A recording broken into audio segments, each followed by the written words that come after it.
Hello, hello, hello, and welcome to Let's Chat Live, a podcast where we talk to creators of podcasts that you'd like to listen to and find out more about them. Today with me is River. Hello. How's it going? It's going. How are you doing? So far, so good. Very excited about this interview here. Yeah. Yeah, long lover of animals. I've got a couple stories that if we have time, I'll definitely share. But I'm very interested to hear more about her podcast. Awesome. Sounds good. Well, without further ado, let me go ahead and bring on Laurie from our new podcast, Calling All Creatures. Hello, Laurie. How are you? Hi, doing good. How are you guys? Good. Doing all right. Doing all right. Thanks for having me on tonight. I appreciate it. Thanks for joining us. Thank you. So just the real quick question of how did you get into podcasting and why this podcast? Well, that's kind of a funny story. I'm actually an introvert by heart. And so I really don't like talking and doing stuff like this. But the reason I really kind of started the podcast is because when I was doing animal control, and then even after I got done with animal control, I stayed involved in like the rescue, communities and stuff like that. I have a Facebook page where I network out different shelters and rescues for the animals they're trying to get homes for. But I was always seeing a lot of the same questions popping up from people about all sorts of different things. And I went through it the whole time I was doing animal control, and then I was seeing it afterwards, and I thought, why not start a podcast and cover all these topics and try to get more information out there to the public and get more education out there to them. So that's basically why I started Calling All Creatures. And I've been trying to, I shouldn't say we, it's just me now. I've been trying to cover all sorts of different animal topics that I think people will be interested in. Very cool. How long have you been doing it? Actually, it is 2 years in May. Wow. Congratulations. Yeah, it's been fun. It's a lot of work, but it's been fun. Yes. I can absolutely understand that. So River, go ahead. I am very interested to hear what your story is, and so that we can.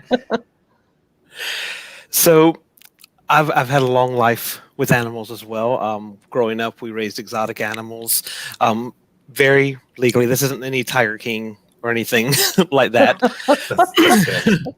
In fact, everything we had that wasn't a bird was an herbivore or omnivore with the lemurs. We had wallabies, muntjacs, emu, Voltrine guineas, rhea, peacocks, 3 different types of pheasants. We had a house cat one time, just to mix things up. And then I've also worked at a place in Central Florida that was called Cypress Gardens. Now it's called Legoland. I worked with the animals there, where I've had many different experiences. So I've had a long life with animals in some way, shape, or form. And somewhere around the apartment right now is a Maine Coon she said she wanted to be on the show, but she's not showing up right now. Typical cat. Yeah. Yep. They do what they want. I expect that at some point tonight, mine will walk through and display his annoyance that I'm in his chair, and then walk away. Yeah, you might hear one of my dogs panting in the background there every once in a while too. So, well, what kind of dogs do you have? I have pit bull mixes. Okay. They don't all get along, so I have to keep them kind of separated. But the one that's out with me right now is my big guy Loki. He is a pit bull mastiff mix, and he's about 10 years old now. And it's funny. I tell everybody this story. When I did animal control, I actually had to pick up his mom and dad and bring them into the shelter. And his mom was pregnant for the puppies when I brought her in. So literally, Loki's been my dog since before he was actually born. Wow. So yeah, it's kind of a funny story that way. But so I tell him that all the time. I'm like, you don't even know this, but you were my dog before you were born. I love it. Yeah. Pit bull master. He's got to be a pretty big dog. He is. I actually have had to put him on a diet because, well, my dogs are all kind of a little chubby, but well, they're also older. But anyway, he had to go on a diet, so he's lost a little bit of weight. But I'd say he's about 80 pounds or so. Oh, Wow. Yeah. Okay, so about the size of my 6-year-old. That's yeah. Yep. And he's so cool because he loves kids. He just loves kids to death. And my kids, as they've had kids, they come over to the house with the babies and the car seats and stuff like that. And he just loves these babies. And he will literally, if you put the car seat on the couch or whatever, he will sit by that car seat and will not move. He is like, and don't touch that baby because that's his baby. And it's funny, my son just recently had his first child, and she's about a month old now. And when they bring her over and we have her out of the car seat, he is trying to bathe her, and literally her head and half her body would probably fit in his mouth. So, yeah, it's pretty funny. But he loves the little kids, so yeah, he's a good boy. That's amazing. Yeah, my daughter absolutely loves dogs. She gets so excited every time she sees one and just squeals. We've had a little bit of issue with her just because she wants to be around them so much, and she tried to hug my parents' dog and grabbed her by the face, which was a no-no. But even after that, she still can't get enough of animals. So yeah. Unfortunately, that's what happens with a lot of kids when they, a lot of people, they get the bites in the face is because they want to hug the dogs, and really dogs don't like you to be in their face. A lot of people don't know that, but dogs really don't like that. And mine, I actually, have had them all pretty much since they were puppies. And so I literally would put them in our face. Me and my kids, when they were younger, we would put them in our faces so that they would be get used to that and not have a problem with it. So, yeah, if you can work with them from the time they're puppies, they don't really have too much of an issue with it if you can do that. But yeah, a lot of people don't understand that. That makes a lot of sense, actually. Yeah. So, with your show, you do a lot of interviews, correct? Yes, I do. What would you say has been one of your favorite interviews that you've been able to do? Oh my gosh, I've had several of them, but I really enjoyed having. I had Laurie on, the K9 Ninja from American Ninja Warrior. Yes. Yeah, Rue was awesome. I loved having him on as a guest. He's a very nice guy. And we talked about Wallace, the pit bull that he first adopted and became the national frisbee champion with, or disc champion, I guess. And then from there, he also had adopted Hector, one of the Michael Vick dogs. Okay. And he actually progressed Hector into being a therapy dog.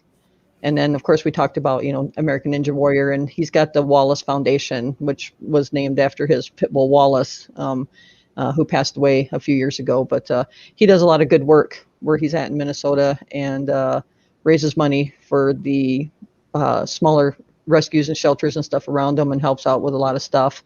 So, but he was a really good guest. So I really enjoyed having him on. But I've had a lot of good guests on, and I had pet psychics on one night. I had 3 of them on with me, and that was very interesting. I thought I was actually going to have a little bit more than an argument going on air because they were disagreeing on something, and in the background we're like in the chat room and we're talking, and they're like, "This is so rude that you're talking over me," and blah blah. And I'm like, "Okay, everybody needs to calm down." Yeah. So I thought I was going to have a little cat fight or something going on the air, but got it all calmed down and everybody went on and we had a good podcast. So, but that made it interesting. So, because we do ours, live like you guys. And so you never know what's going to happen. I've got one coming up that's going to be with W. Bruce Cameron, the author of A Dog's Purpose and A Dog's Journey. Okay. He's going to be on the podcast in June. So we're going to talk to him about him writing the books and then them being made into the movies and stuff. So I'm really looking forward to that one. So we may go a little bit longer than my hour and a half just because I think we're going to talk a lot. So. Well, that's amazing. And that kind of leads into my next thing. If one of our viewers and listeners, if you wanted to give them one episode as like an introduction to your show, would it be one of those, or is there another one? Actually, one of those. I mean, Rory would be a good one, but I've had so many good ones on. I mean, we've done a couple. I've already done a couple segments on animal cruelty, equine cruelty, rabies. I've also had on. Oh, let me see. Several different rescues, which, you know, it just really depends on the person and what would be a good introduction for them. I mean, I've had bird rescues on, and we've talked about exotic birds. I had reptile rescue on. We were talking about the snakes and the lizards and stuff like that. So it just really kind of depends on what the listener is really interested in, as to what I could tell them about an introductory show. So, yeah, I mean, I've covered so many different topics. It's just, yeah, kind of interesting on a lot of them. So, but yeah, I would think probably Rue would be a good one, just because a lot of people are, you know, really kind of into American Ninja Warrior, and it was a really cool podcast to have him on. So yeah, or the Pet Psychic one was also a good one, I guess. That would be an interesting one to listen to. Oh, and I had a possum rescue on a while ago, and that was very interesting. I will never look at possums the same way again. In fact, she's got this one little guy that she posts on her Facebook page, and his name's Edney, and I have just fallen in love with this little guy. He's just the cutest little possum. I never thought I would ever like possums, but believe me, I like possums now. So, I mean, because I'm originally from Michigan, so I kind of grew up, you know, seeing possums and stuff like that, and never really realized, you know, and people do so many bad things to them, unfortunately, because they are afraid of them or whatever. But I learned a lot on that one. So, like I said, it just kind of depends on what you're interested in. I've kind of covered a lot of stuff.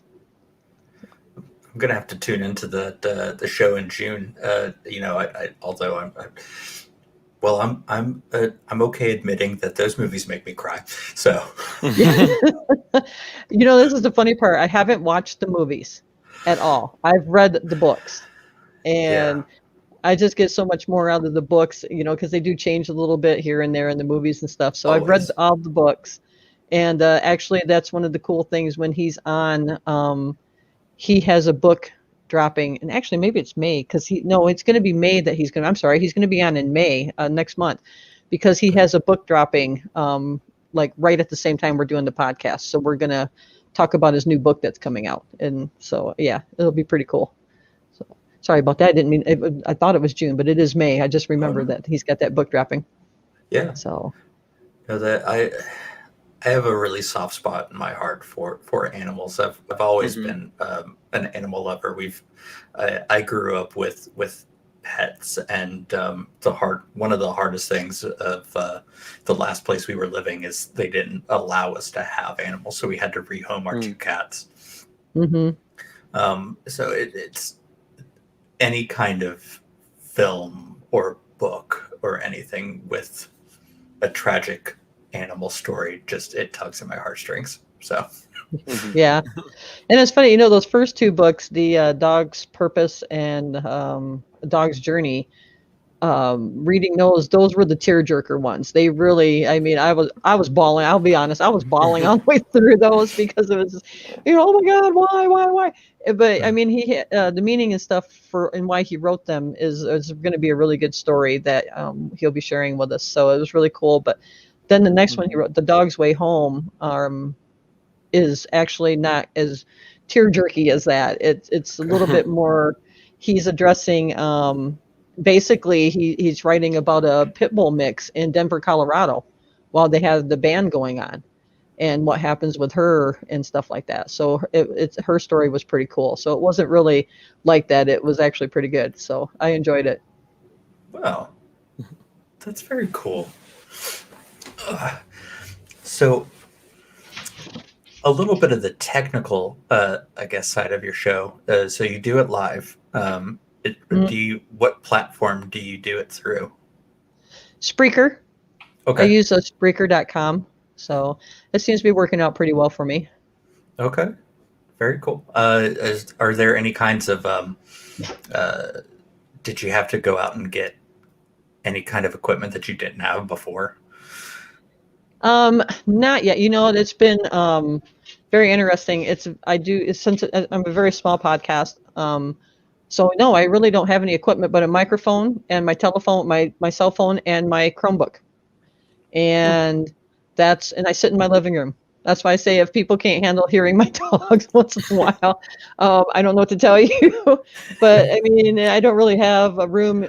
Where I live, I don't have the best internet. It's kind of like the satellite internet. So, I mean, if it rains, I have no internet. So I really hope when I'm doing my show that it don't rain or anything like that. And we have monsoon seasons in Arizona, so it's really kind of luckily I've been pretty good about not getting a lot of rain when I'm doing my podcast, so it's worked out all right so far. But I was hoping to invest in a little bit more equipment, but the desktop I have has decided it doesn't want to work with me anymore. It's getting kind of old, so before I invest in some better podcast equipment, I'm probably going to end up getting a laptop that'll be able to handle doing, because I'm tired of sitting at a desk anyway. It's easier. I'm sitting on my couch. It's easier to sit on my couch, much more relaxed. So I feel like I go back and forth.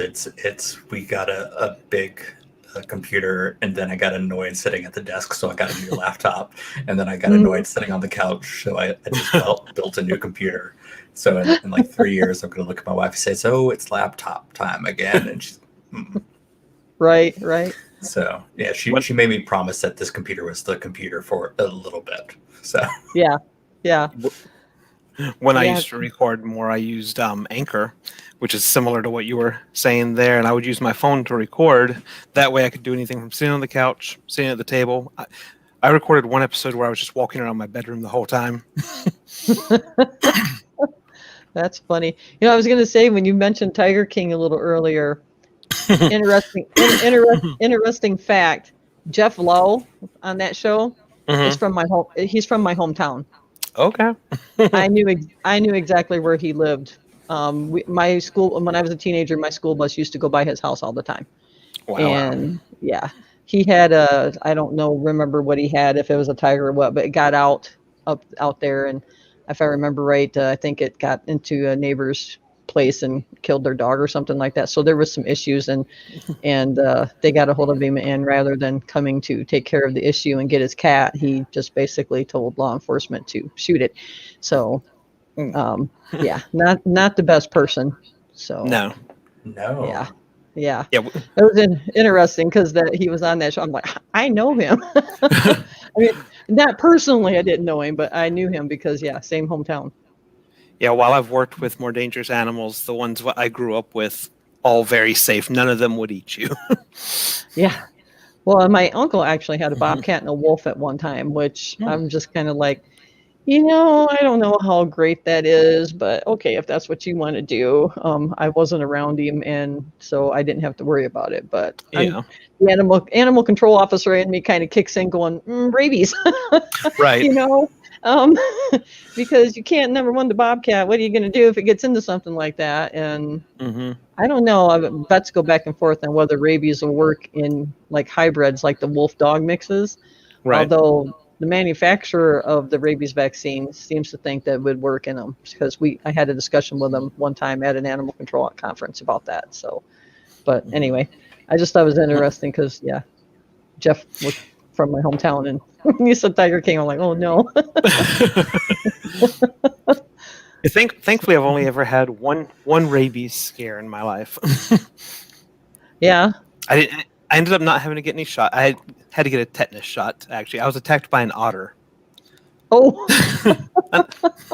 And not one of the full-grown river otters. It was a small otter. When I was about 18, we lived near a lake, and there was an otter that was swimming around out there. Our guess is that somebody had it as a pet, and I use the term pet very loosely there.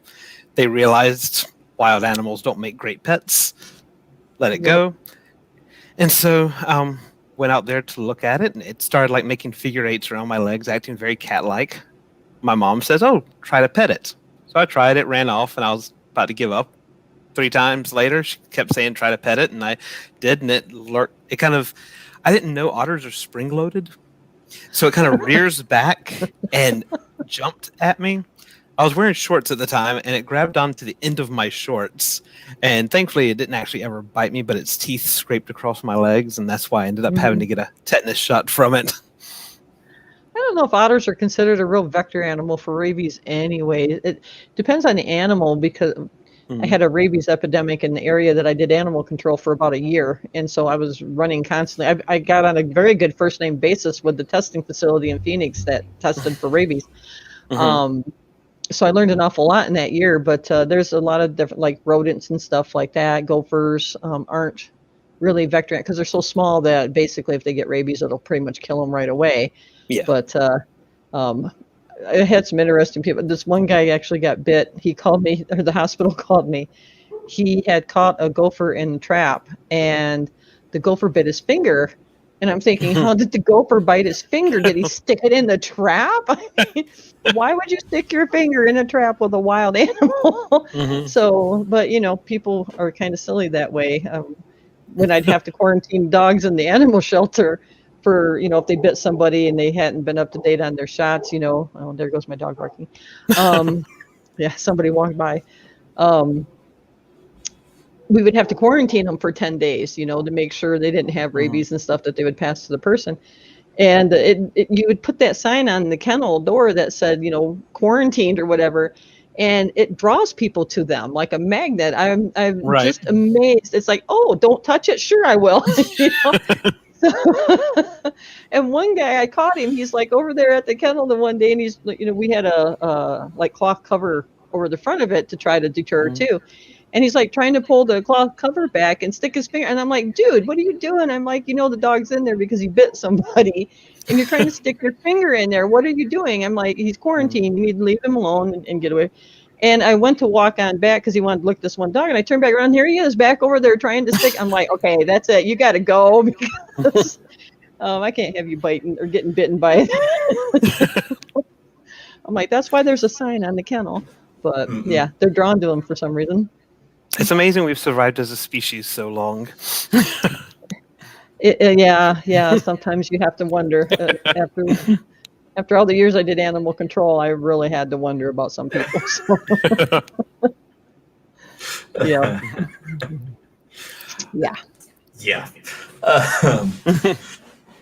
I kind of just wanted to keep listening. Oh, I got lots of good stories from animal control.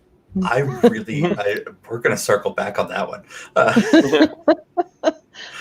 But before we move to that, last thing about, well, not the last thing, but about your podcast, as you were over the last 2 years, what would you say has been the biggest challenge that you faced?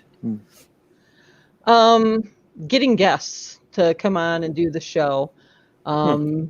It's people may not realize, and I'm sure you guys do, how much hard work it is to actually, you got to find these people, you got to contact them, see if they're willing to be on. And then if they are willing to be on, I actually do a list of questions that we're going to go over. And so then, I have to research them. And if they're on Facebook, whatever, I research their websites, learn more about them, come up with the questions and stuff I want to ask them, get everything scheduled. And then, of course, make sure that the sound levels and everything are good when you're finally getting them on and everything. And so, I mean, that's been probably the most challenging part of it all, is just getting the guest and then getting them to come on the show. And of course, I always have to warn them. I don't always think of all the questions I may want to ask, and we'll go off, onto a side road or something from a question, and all of a sudden something will pop in my head and go, "Oh, I really need to ask about this." And so I warn them ahead of time. It's not that I'm, trying to throw you off or anything. It's just something pops in my head, and I've got to ask it because it goes with what we're talking about. So, but yeah, that's probably been the most challenging part. And other than that, though, it hasn't been too bad. And a lot of people don't like to do the, I found out a lot of people don't like to do the video part of it. They're not, they're okay with doing the audio. And so that's why I've just always done it with audio and over my phone and stuff. But because sometimes Skype and Zoom and them can be a little bit challenging to use too. But other than that, though, but that's been pretty much it. It's just getting the guests and getting them on and coming up with stuff to talk about and ask them. Well, and you're a one-stop shop. You do everything from the booking through the interviewing and everything, right? Yep. When I first started, I actually had a co-host. Mhm. At the time I started the podcast, I was actually learning dog training, and I was mentoring under this gentleman. And so I asked him about being a co-host with me. So he was at first, but it ended up he got really busy and he just couldn't continue with it. And so at that point, I just kind of went on my own, and I haven't really tried to find a co-host because it seems to go pretty well when it's just me and the guest on there. Mhm. So that's how that's how I kind of keep it. So Awesome. I did have a couple of the questions with the podcast part, and you don't have to give any names on this one, but I am curious, have you had any guests who have agreed to be on and then become difficult after? Or like no, during the recording? no, not really. About the worst that happened was, like I said, I had the psychic pet psychics on. And we just had a little bit of an issue where they had a disagreement, and I thought I was going to have an on-air kind of brawl going on, but And in the ironically, back, nobody saw it coming. no, yeah, exactly. So which is quite Sorry, funny in I'm itself, here with but the yeah. dad jokes. No, Love actually, it. that is quite funny when you say it like that, because yeah, you would have thought, oh, but luckily though, we were all in the chat room behind the scenes, and so we were all kind of chatting, and I was able to kind of get it smoothed over a little bit and calmed everybody down before it really got into anything. I don't know if any of my listeners actually realized that it was getting a little tense, but but other than that, no, everybody's actually been pretty good when they come on and we go over the questions and answering them and stuff. So I've been pretty fortunate, I guess, in that aspect. And a lot, and I mean, some of my guests, even after we're done with the show, after I log off and everything, I have sat and talked with them for anywhere from 15 minutes to up to an hour on one of them. So, I mean, yeah, so I really get to know them and stuff. So it's been pretty interesting. And my other question is, I see as of this interview here, you have 45 episodes up. If you had to pick one that was your favorite to do, what would you say? Oh, my favorite.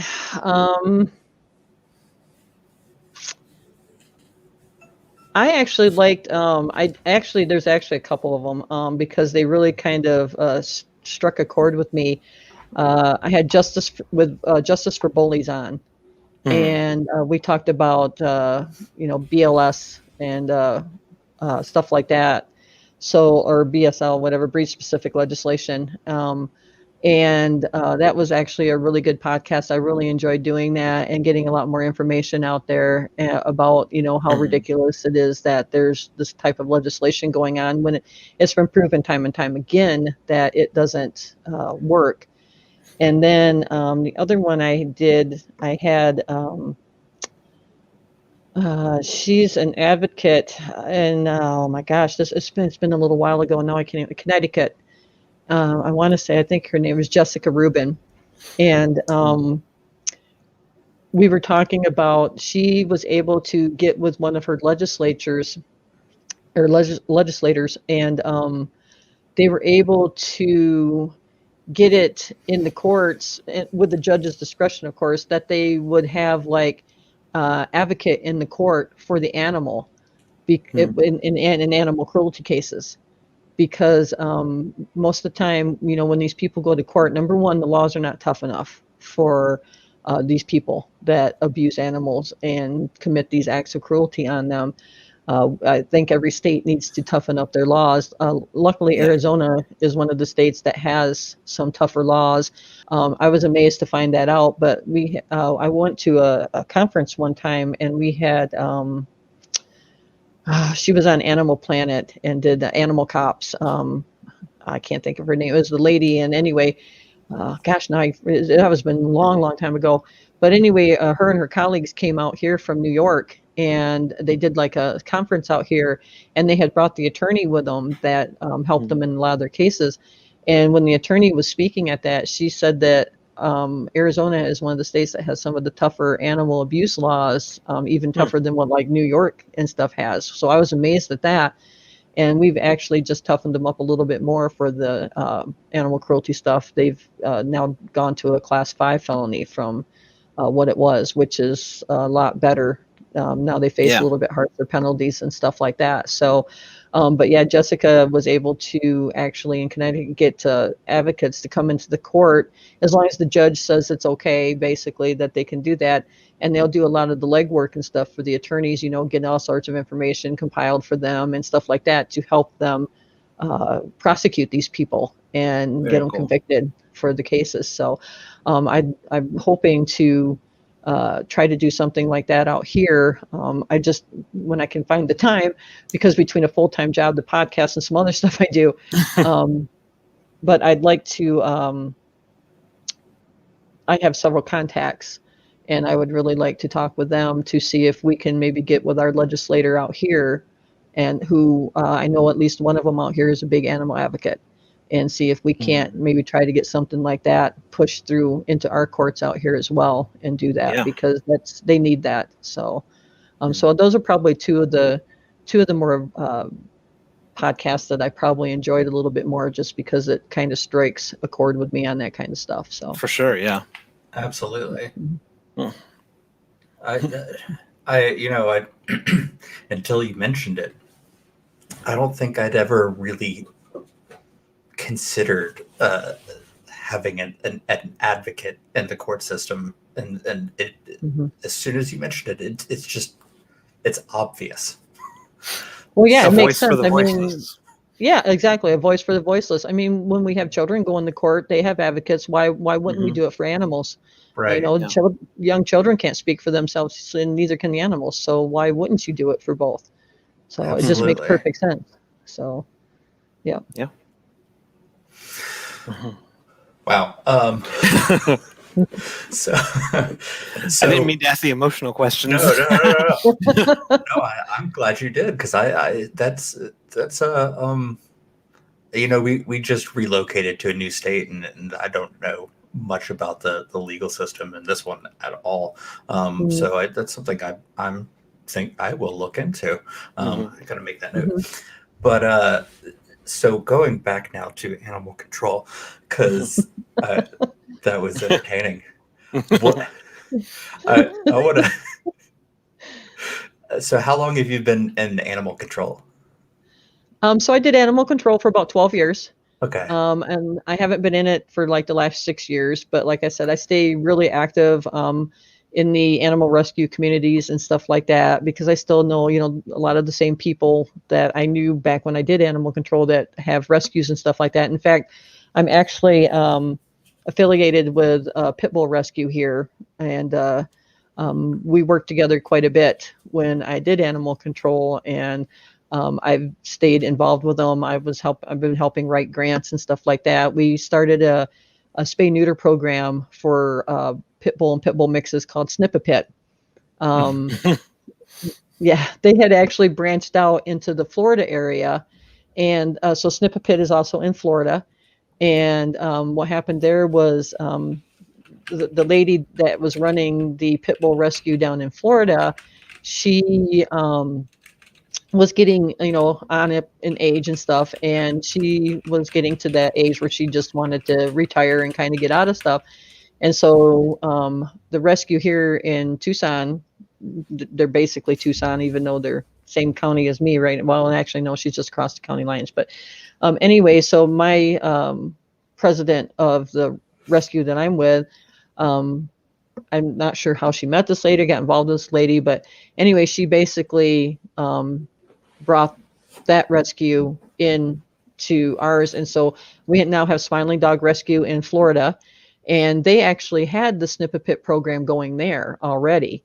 And so the president founder of Smiling Dog here in Tucson, which is Rika Powell, she and I talked with Rachel, the one who's running the Florida branch.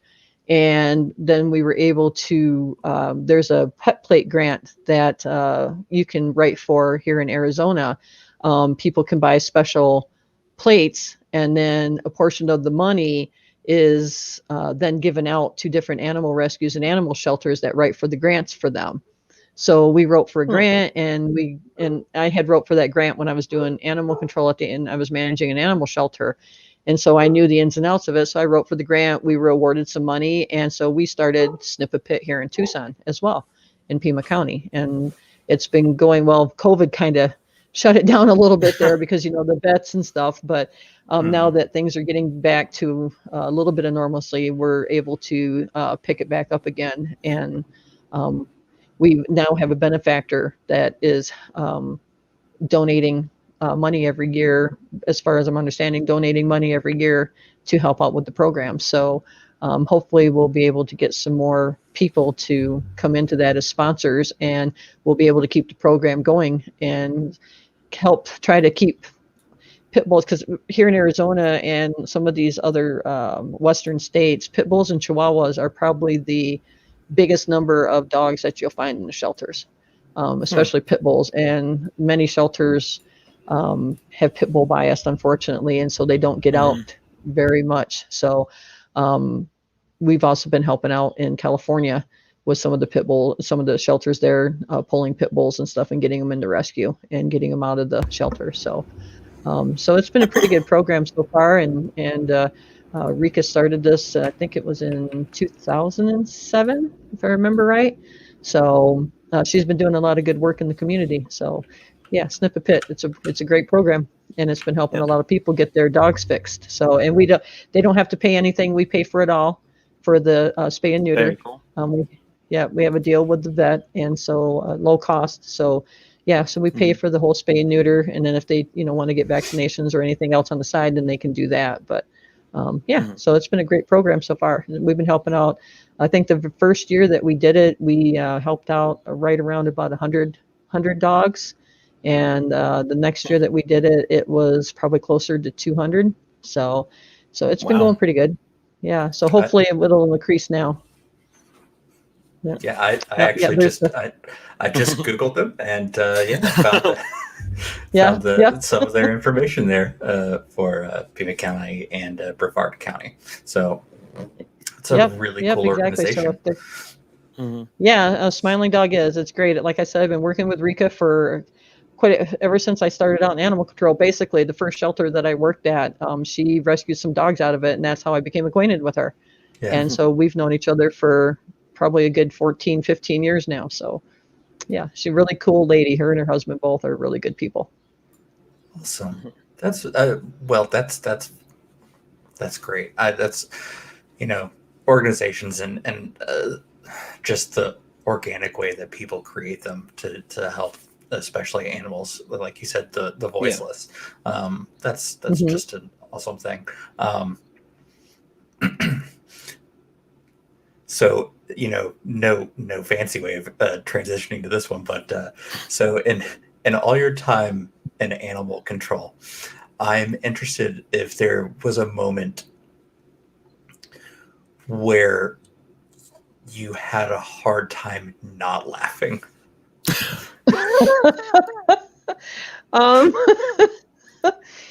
Yes. Actually, more than once. Yay. So I've got a couple good ones.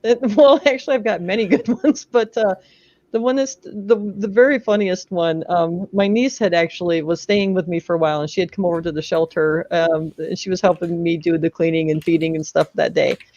And I got a call where these ladies were at this laundromat in the town where the shelter was at that I managed, and they said that they had rattlesnakes, and that's one of my jobs. I had to remove rattlesnakes. Whole nother great story, because boy, what an adrenaline rush it is to deal with a rattlesnake, especially some of the ones we've got here in Arizona. The Mojaves is one of the deadliest ones, and they are not happy rattlesnakes. Let me tell you, I have been chased by them. They are mean, so you don't want to mess with a Mojave if you can avoid it. And red racers are very fast, and you might as well just forget it. You're never going to catch. Well, actually, my boss actually caught one, which was an amazing story in itself. But anyway, so these ladies had called me up to this laundromat and said there was rattlesnakes up there, and they were telling me that they were on this ledge. And I'm thinking, I know this laundromat, and I'm trying to figure out where this ledge is they're talking about, because the only thing I can picture is like there's the windows and stuff. And I'm thinking, did they somehow get up on this ledge for the window?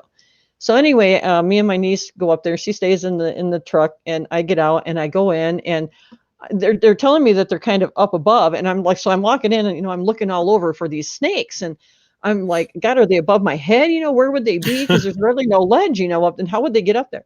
So anyway, I walk into the laundromat and I get the ladies, and I'm like, where are these snakes? Because I don't see anything. And so they take me back out, and so over the front of the laundromat there was like an overhang, and they had the cement pillar and the I-beams that went across to make like the roof for the overhang. And so they're like, well, they're up there. And they're like pointing up at this I-beam, a metal I-beam that had lip on it. And they're saying these snakes are up there. And I'm thinking, how in the heck did these rattlesnakes get up there? There's just no way. Because this is like a good, I'm 5'5", and these things had been like 10 foot up in the air.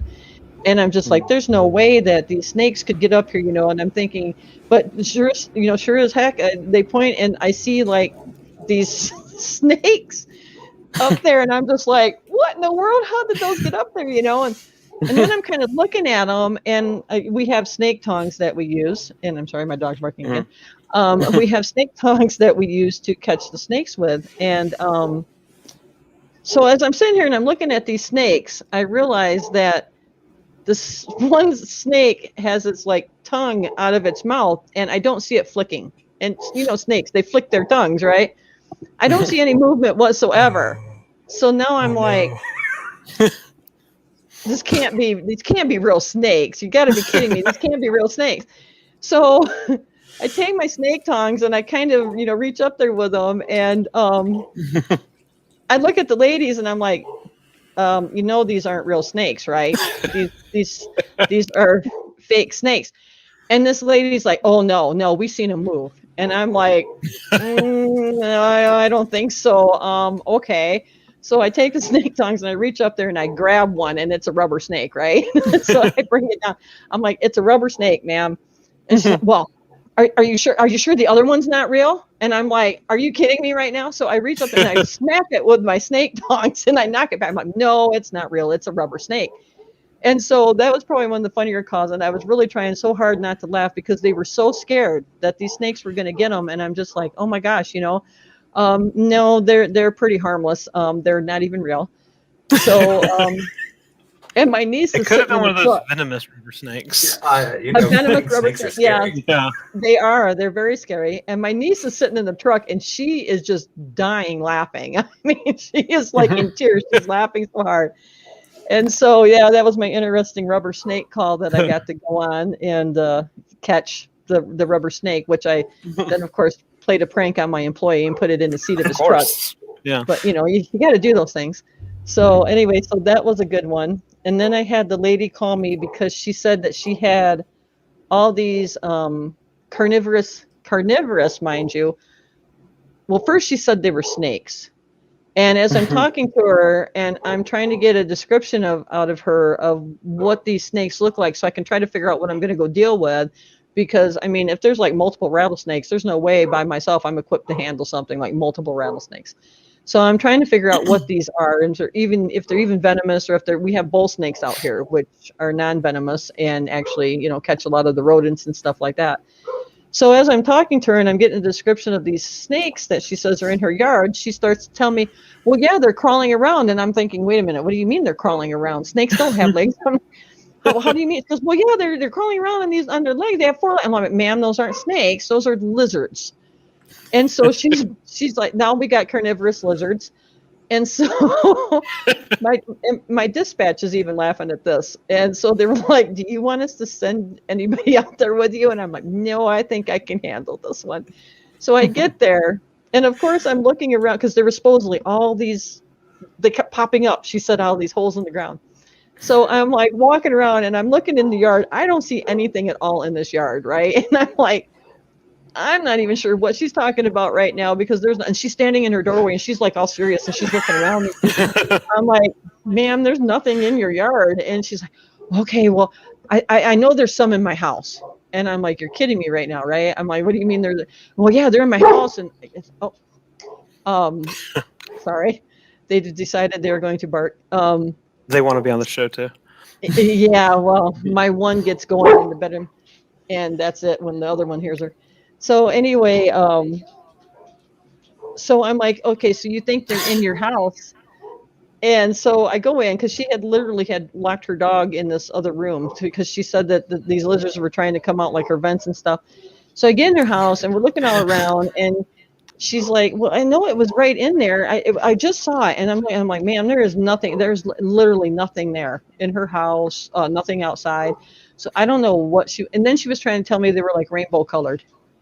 And at that point, I'm thinking to myself, "What good drugs are you on, ma'am?" Because I have never seen a rainbow colored lizard in my life, at least not here in Arizona. So I don't know what she saw, but there was nothing there. And so Rainbow that was colored a Wow. rainbow. carnivorous lizard. I Yes, want to rainbow see it. colored It's a carnivorous cryptic. lizard. It was something. So yeah, I mean, that's just a couple of the funnier ones. I had a lady call me. We have roadrunners out here, and lady calls me, and she had called several times, I think, before I even came on duty. And so when I got there, my dispatch was like, "Oh my God, this woman keeps calling. Will you please talk to her?" I'm like, "Okay." So I call her up, and I'm like, "What can I help you with?" And she goes, "Man, there's this roadrunner out here, and it keeps like attacking my window, and it keeps hitting it with its beak." And I'm like, "What?" And she goes, "You need to come and get this roadrunner because it just keeps going after." And I'm thinking, okay, number one, I'm not going to be able to catch a roadrunner. They can run pretty fast. I'm pretty sure I'm not even going to get close to this roadrunner. So I'm like, "Ma'am, I'm not going to come catch a roadrunner. That's just not going to happen." I'm like, "What do you mean?" She goes, "Well, it just keeps going after my window, and it keeps hitting it with its beak." I'm like, "Ma'am, that's because the roadrunner is seeing its reflection in your window, and so it thinks it's another roadrunner, so it's trying to attack it. Close your curtains. It'll take care of the problem." And she was very mad because I would not come catch that roadrunner, and I'm just like, "You guys, I don't know what you guys think I'm capable of doing, but roadrunners are out of the question." Just I had a lady call me one time because we have hawks and stuff out here, and of course, what are hawks? They're birds of prey, and what do they eat? They eat other small birds and snakes and mice and stuff like that. And so another lady had called me one day because the hawk was, I think, after some small birds or something. She goes, "You need to come catch this hawk." I'm like, "Not going to happen, ma'am. I am not equipped to catch a hawk. I don't think that's going to happen." I'm like, What is the problem?" "Well, it keeps going after the birds." I'm like, "That's because that's what it's supposed to do, ma'am. That's its meal source. You do know that they're birds of prey, right?" So anyway, she was very upset with me because I would not come catch the hawk and make it stop attacking the birds. So yeah, so I've had some interesting ones. Really cool story though. One time I got called because there was an owl, and he couldn't fly. And so I was able to catch him. I took a bigger, like, I guess medium-sized dog carrier or whatever down, and I was able to use a blanket and stuff and kind of herd him. He was up against this fence. So I just opened up the carrier, and he was able to walk. He just couldn't fly. So I was able to kind of herd him into the dog carrier and get the door closed. And then I called the wildlife rehab from Tucson to come down and get him. And so they came and got him. And in the meantime, he would clack his beak. And so I named him Mr. Clack because he would clack his beak. And they took him, and they kind of kept me updated on him. They couldn't figure out why he couldn't fly at that time, but they said he had something on his feathers and stuff. So they washed him many times with like Dawn dishwashing liquid and stuff. And they kept him for, I don't know, maybe a week or two. He ended up biting one of the people that worked there. I felt really bad for him, but that's the hazards of the job, you know. So anyway, but when they got him, he was able to fly again. They actually called me and let me go out with him so I could release him back out from in his area. So that was kind of cool. I got to go release the owl that I caught, and he was a great horned owl, but he was just a youngster. So, but so that was kind of a cool thing that I got to do as animal control, was release an owl back out. So yeah, so some interesting stories though. Go ahead. I was going to say, what's the most unique or unusual animal that you've dealt with?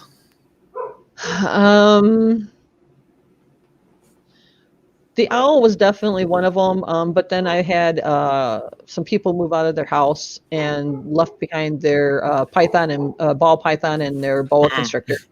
Yeah. So that happens quite a bit, unfortunately. Oh, Yeah. got to have a chinchilla one time. We had come into the Oh. shelter. Some people moved out, and so we got the chinchilla, which I don't know how many people know about chinchillas, but they're really, really soft. Yeah. And they're really cool animals, and they kind of jump and stuff when they move. So they're really cool. Probably for wildlife, the one that I got to kind of surprised me. I wasn't expecting it. Is we call them ringtail cats out here. They're like a coatimundi, but not quite as big. They're smaller, and they have the rings on the tail like a raccoon and stuff. And anyway, very strange where it was at. It was like in the middle of, we have in the town that I live near is pretty good size. And there was a tire repair place that called me. And so this ringtail cat is like, I think it's actually a civet cat is the actual name for it, was in the I guess drain like pipe there that they had at the tire place. And so they had set a trap for it, and we caught it in the trap. And so I'm thinking, how did it get in the middle of town, number one?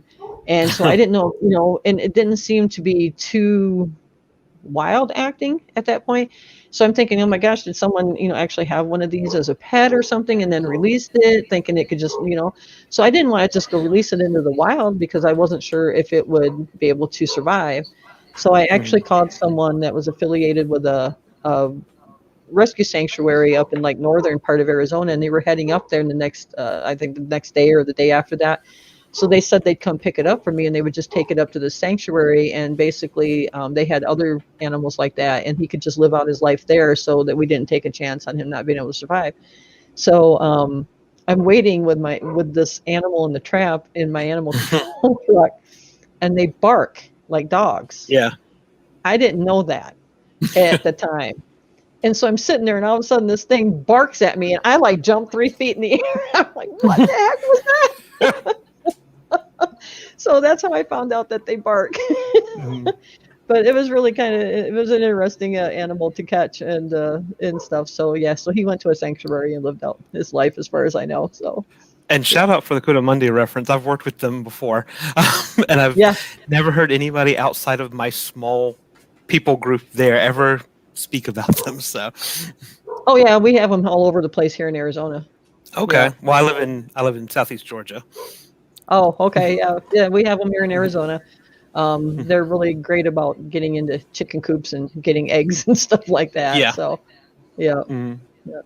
But yeah, so that was pretty much. I mean, I've seen coatimundis, so they're interesting, but yeah, I've never caught one. So, other than that, javelina, bobcat, we caught a baby javelina one time, but that's only because it was sick.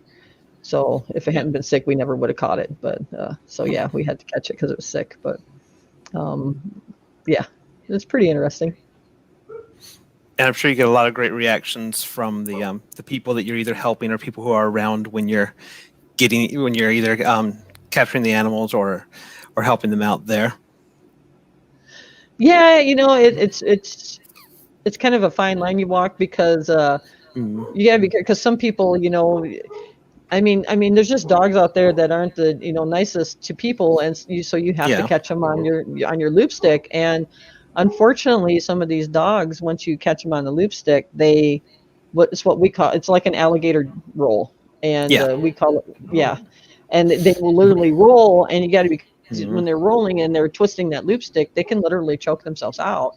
So you have to make sure you're trying not to do that kind of stuff, and people see that happening, and you're the worst person in the world, because you're oh my God, how can you be hurting that dog? Yeah, and it's like, no, I am not hurting the dog, and if I didn't have the dog on that pole, he would be probably attacking us. So what do you do? But it's kind of a fine line sometimes on what you do. Yeah. I've had people get mad at me because they'll call, and one gentleman, it was kind of funny. He called because his dogs were actually running at large, and they had gone over to the neighbors who had their dogs in their fenced-in yard, and through the fence, their dogs like attacked his dog, and kind of, I don't know how badly, his dog didn't get really badly injured because the fence was there, but it got injured a little bit. And so he calls me and he wants me to come out, and he's just mad, and he just wants me to come out, and he wants me to cite these people and, and do something about their dogs. And I'm like, okay, but here's the problem with this. Your dogs were at large. So I'm not going to be coming to cite them. I'm going to be coming to cite you because you just told me your dogs were at large and their dogs were behind their fence and they were in their own yard. There's nothing I can do. So if you want me to still come, I don't have a problem with that. I'll come out there and I'll talk with you. And he'd kind of changed his mind real quick. And so people don't realize that, they get upset when stuff like that happens, but you were the one that was in the wrong. So, and then they get even more upset. I've had dogs fence fight, between the fence between the yards, and one side or the other will get injured. And then of course the injured party wants you to come. I'm like, they were both doing it. There's not a whole lot I can do besides cite both of you. If you want me to do that, I mean, I have no problem. I will cite both of you. And then you can go to court and the judge can decide what's going to happen. And then, of course, they all usually change their tune. And I'm like, well, and they're like, well, what are we supposed to do? Because this I said, well, need to do something with your fence. I mean, either put up some kind of chicken wire or something where they can't get through to it, or put something up there because, in the end, you're responsible for safeguarding your own dogs. When it comes to an animal's going to be an animal. Exactly. So people get really upset when you're not going to run right out and do what they think you need to do sometimes. Right. And the worst part is when you do get to do something, and like just a small thing, like if you have a dog at large who's always out, and these people are getting upset because they're, always out and coming into your yard, maybe they are a little threatening to them. So I get out there and I'm like, okay, great. I don't have a problem taking care of this. I'll cite the people. We'll get them into court, but you're going to have to be a witness to come into court, to testify. And a lot of people don't want to do that. And so then I'm kind of like, well, you've just tied my hands, because unless I can act, and I mean, I was a county officer, and we had 5 officers for the whole county, and our county is one of the larger ones. So it's like, if I can get there to actually see them out, great, but I can't say I'm going to get there in time to see them out. So you really need to be a witness and, come into court. But a lot of people don't want to do that, whether it's because they think their neighbor's going to retaliate, or just because they don't want to be bothered with it, or whatever.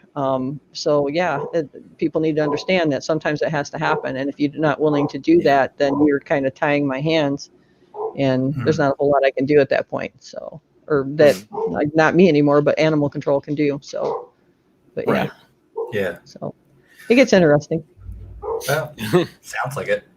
Well, we're actually coming up towards the end of our hour, but we did have a question from one of our viewers, a good friend of the show, Dwight. He was curious if it's hard to sell anti-pit bull people on what a good pits can be. Yes, it's very hard, especially if they get in that mindset. And, sometimes I can't blame the people that have been, say, attacked by a pit bull, because then they just get that mentality. But it's also that there's so many myths out there about these animals, and there's so much disinformation about them. People get into that mindset, and it really is hard to get them out of that mindset and get them to understand that, they're not as bad as what people think. I mean, they're just a dog like any other dog.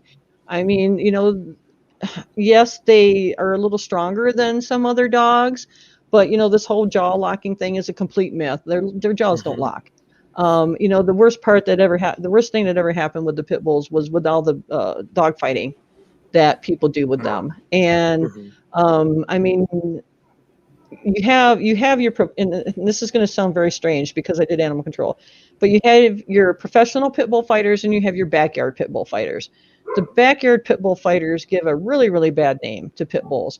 Professional pit bull fighters, which is very funny. I actually knew one, and he and I actually talked a bit. They don't allow their dogs to go after people in any way, shape, or form. If they have a pit bull that is a fighter, You have to have someone that's going to be in that ring with those dogs. And fighting to the death doesn't usually happen with professional pit bull fighters, because literally those people have lots of money invested in these dogs. Yeah. So they're not going to let that happen. And so you have someone that has to be in that ring with those dogs to break them up and stuff at different times. So if they go after that person, you can't have that. So those people will put those types of dogs down. They will not keep those dogs in their fighters because of that kind of thing. But yeah, when you get into a mindset, and that's the whole thing, I think some people's minds have been able to be changed, when they can actually meet a pit bull as a puppy, and then kind of go from there, and kind of go, okay, well, it's not so bad. But a lot of pit bull advocates also do a lot of damage on their own, because it doesn't just have to do with being raised poorly. There's a lot of things involved into making a dog a bad dog, whether it be a pit bull, a golden retriever, a lab, a shepherd, whatever it may be. It could be genetics. It could be the way that they were raised. Socialization has a big thing to do with it. If you get a dog and you don't ever socialize it with other dogs, well, how do you think it's going to be? Or if you don't ever have anybody over or socialize it with other people, how do you think it's going to be? It's not going to be friendly with everybody. I learned a lot when I was doing the dog training thing, and how to work with a lot of these dogs to kind of get them over that. But yeah, you'd be amazed at how many people, once they get in that mindset, it's really hard to get them out of that. And most of them you can't. So yeah, so we just keep plugging along everybody that advocates for them, and try to do the right things, and try to get the breed specific legislation and stuff like that out. I mean, there's so many veterinarian organizations, the American Veterinary Association, and so many big organizations will speak out against breed specific legislation. You can't condemn the dog. You need to go after the owners. It's the owners that need to be the ones that are held responsible, because if that dog's out running around, yes, there can be accidents where a dog accidentally gets out, but if that owner knows that dog is getting out all the time and they're not doing anything to remedy their yard to keep the dog in, that's poor ownership. So, I mean, you really need to come back on the owners for that kind of stuff, instead of trying to condemn the dog on stuff. And things happen, dogs are territorial. So, yeah. Very true. Yeah. Well, that was a very informative and educational hour, and I appreciate your time. I really do. We talked about a lot of things, and some things, like the animal advocacy, it's just common sense, but it just never. I don't know why I never considered it, but I really do appreciate your time. Well, I appreciate you guys having me on. No, thank you. Our pleasure. Yeah. So, where can our viewers find you online? Well, I'm actually on Facebook, Instagram, and Twitter. You just got to look for, there's my Facebook page, Calling Out Creatures. You can find me on Instagram and Twitter. Just look for Calling Out Creatures, and hopefully it should come up, because right off the top of my head, I can't tell you what my tags are on there, unfortunately. I just go on, post my stuff, and then I usually get off. But my Facebook page, actually, for Spreaker, when I do my broadcasts, they are actually broadcast also onto my Facebook page and onto Twitter. So all my broadcasts go onto there automatically from there. And I do the show every other Thursday from 6 to 7:30 p.m. Most of them are live, but I do have some that are recorded just because of time difference. Like the one I have coming up Thursday is with Peach's Bully Rescue, and they have done a lot of rescuing with the bully breeds. And they take in a lot of the special needs dogs. And in fact, one of their dogs made national news. His name was Jack. He was the cutest little bully breed mix, and he had spina bifida. And he had some potential adopters where those guys had drove, the rescue had drove to meet them, and the people didn't show up. And so they had posted on their Facebook page and stuff about this, and poor little Jack had a bath and all this, got all spiffed up and everything for him. And literally that dog, it went viral on Facebook, and he made national news. And and that's actually when I had to record, because they're in Ohio, and so 3-hour time difference. So anyway, she said that she could not believe how viral that went. She wasn't expecting it. And they literally answered every single person that contacted them. Her and her staff did about that dog, about any questions that anybody had. But they had almost 300 applications for him by the time it was done. Wow. And so amazing. little Mr. Jack found his home. And so he's got a great home with a great mom now, but we'll talk about that more. But anyway, so that's my one coming up for Thursday is going to be Peach's Bully Rescue out of Ohio. Very So cool. yeah, it'll be a really good one. So I think it was interesting. We had a good time talking. Awesome. River, thank you so much for being here with me. My pleasure. Where can everybody find you online? Find me on Twitter. I'll send it to you here. I'm on Twitter, and I'm actually also trying out that thing the kids do nowadays, that TikTok thing. So is my wife. It's hit or miss. Yeah. I won't do TikTok. I just don't agree with some of the stuff that they've had some animal things on there where they were like have people that were slapping their dogs and cats and doing stuff with it, and I'm just like, no. Yeah, I won't do TikTok. I won't even. And then the skull breaker challenge with the kids, that was crazy. So yeah, I won't get on. I won't do TikTok. Yeah. I mostly do it for the funny videos when I'm bored. Yeah, I've seen the videos. My grandkids get on TikTok, but I'm just, I don't get. I just opposed to it, so I don't get on it. Well, my name is Robert, and you can find me on Twitter at RebandJam, and the show Let's Chat at Let's Chat Live. There's a website, there's a Buy Me a Coffee, and I know there are tons of other things in the works. So we really do appreciate your time. This has been a fantastic evening, and thank you so much, and have a great night.